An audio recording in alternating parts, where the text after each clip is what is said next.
Party వాళ్ళు ఒక ఒంటరి మహిళ వర్సెస్ రౌడీ మోక మధ్య జరుగుతుందని చెప్తున్నారు. దాని గురించి మీరేమంటారు? అసలు బీఆర్ఎస్ వాళ్ళకి ఒక మహిళ గురించి మాట్లాడే అర్హతే లేదని చెప్తున్నా నేను. ఎందుకంటే వాళ్ళ కుటుంబంలో ఉన్న వాళ్ళ చెల్లెని గౌరవించుకోలేని కేసీఆర్ కుటుంబం, వాళ్ళ కూతుర్ని గౌరవించుకోలేని వాళ్ళు మహిళ గురించి మాట్లాడుతున్నారు.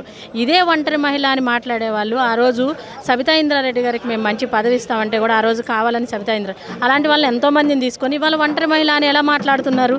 అసలు మహిళ గురించి మాట్లాడే అర్హతే లేదని చెప్పి మాట్లాడుతున్నాను నేను వాళ్ళ కోసం. ఇంకోటి ఏంటంటే ఈరోజు మహిళా వర్సెస్ రౌడీ ముఖ, అసలు రౌడీయిజం ఎవరు చేస్తున్నారు? 10 సంవత్సరాల కాలంలో రౌడీయిజం చేసింది ఎవరు? ఇన్ని ఆస్తులు కూడబెట్టుకుంది ఎవరు? అది రౌడీయిజం అంటే. అంతేగాని ప్రజలకి మంచి చేస్తూ మంచి చేసే క్రమంలో బీఆర్ఎస్ పార్టీ ఆగడాలను అడ్డుకున్నటువంటి నవీన్ యాదవ్ కాదు రౌడీ. అర్థమైందా?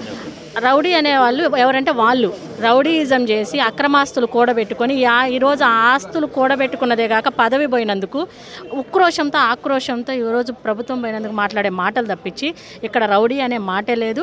ఒక మంచి వ్యక్తికి కాంగ్రెస్ పార్టీ ఈరోజు అభ్యర్థిగా నుంచోబెట్టింది.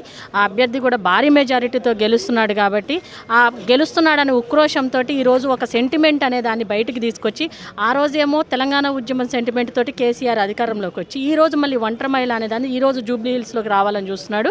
జూబ్లీ హిల్స్ ప్రజలు అంత అవివేకులేం కాదు, అందరూ కూడా ప్రతిదీ ఆలోచించి ఓటేసేవాళ్ళు కాబట్టి ఈరోజు కేసీఆర్ కుతంత్రాలని నమ్మే పరిస్థితి ఎవరూ లేరు. ఒంటరి మహిళ ఒక మహిళ అనే మాట మాత్రం పొరపాటును కూడా మాట్లాడొద్దు. అది హాస్యాస్పదం అనమాట వాళ్ళు మాట్లాడటం మా దృష్టిలో. అయితే 2-3 రోజుల నుంచి వస్తున్నాయి సర్వేలు, రకరకాల సర్వేలు వస్తున్నాయి. సర్వేలు అన్నింటిలో కూడా కాంగ్రెస్ పార్టీ వెనకబడి కనపడుతూ ఉంది. వెనకపడి లేదు, వాళ్ళ కొన్ని మీడియా ఉన్నాయి కదా అవి వెనకపడేటట్టుగా చూపిస్తున్నాయి. అంటే భ్రమ, ఎప్పుడు కేసీఆర్ ఒక భ్రమలో ఉంచుతాడు జనాల్ని. అదే భ్రమ ఈసారి కూడా చూపిద్దాం అనుకుంటున్నాడు కానీ ఆ పప్పులేం ఉడకవు. ఖచ్చితంగా బంపర్ మెజారిటీతో గెలుస్తున్నాము. గెలిచి ఆ రోజు మళ్ళీ మేము మాట్లాడతాము, ఈ రోజు కాదు.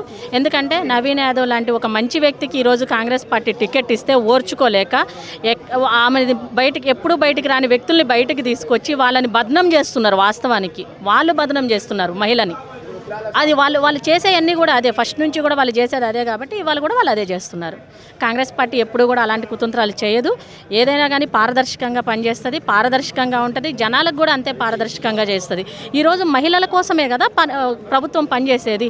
ఏది చేసినా మహిళలకే కదా. ఫస్ట్ మహిళలు రాగానే మహిళలకే కదా ప్రివిలెజ్ ఇచ్చింది, మహిళలకే కదా. ఈరోజు ప్రతి పథకం కూడా మహిళలకే ఆపాదిస్తుంది. ఇందిరమ్మ ఇండ్లు ఇచ్చిన మహిళల పేరు మీదే ఇస్తుంది, రేషన్ కార్డు ఇచ్చిన మహిళల పేరు మీద ఇస్తుంది. అలాంటి మహిళల్ని గౌరవించే పార్టీని పట్టుకొని మహిళా దాంతో ఎన్ని రోజులు చేస్తారు ఇలాంటి రాజకీయాలు? అంటే వాళ్ళ మనుగడ కష్టమవుతున్న తీరులో ఈరోజు అలాంటి మాటలు మాట్లాడుతున్నారు తప్పించి వేరే ఏం లేదు.